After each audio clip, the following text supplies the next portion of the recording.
Bapak Ibu, kalau si kecil masih melakukan kebiasaan-kebiasaan ini, yuk pelan-pelan kita stop sekarang. Yang pertama adalah untuk si kecil yang sudah 1 tahun ke atas masih ngedot untuk minum susu sampai ketiduran. Bapak Ibu, kegiatan si kecil minum susu pakai dot hingga si kecil tidur adalah penyebab utama dari gigi si kecil menjadi gigis, atau yang kita sebut juga sebagai rampan karies. Sebetulnya nggak cuma susu formula aja, tapi juga ASI, jus buah, atau minuman-minuman lain selain air putih. Jadi Bapak Ibu, usahakan 1 jam sebelum si kecil tidur, si kecil sudah makan. Dan menjelang tidur hanya berikan si kecil air putih saja. Walaupun kebiasaan ini cukup sulit untuk dihentikan, tapi kalau sampai nantinya si kecil merasakan giginya itu habis semua karena rampan karies, si kecil akan kesakitan dan mengalami kesulitan makan. Kebiasaan kedua adalah si kecil masih sering ngemut makanannya. Makanan itu secara normal akan membuat suasana di mulut kita menjadi asam. Nah, kalau si kecil ngemut makanannya, suasana asam di mulut itu akan bertahan semakin lama. Padahal asam di mulut kita inilah yang menyebabkan gigi kita jadi lubang.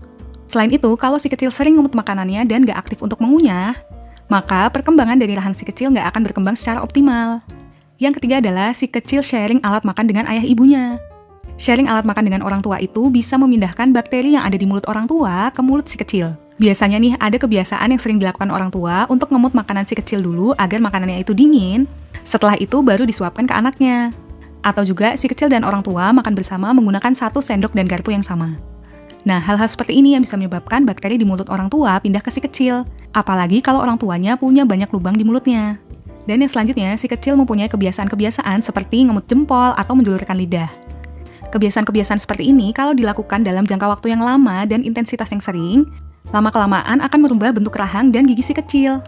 Karena rahang si kecil itu masih dalam proses pertumbuhan, sehingga apabila diberikan tekanan terus-menerus akan merubah bentuknya. Lama-kelamaan rahang si kecil bisa berubah seperti ini loh.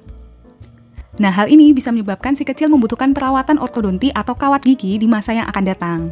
Jadi Bapak Ibu, kalau si kecil masih melakukan kebiasaan-kebiasaan ini, yuk pelan-pelan kita stop sekarang.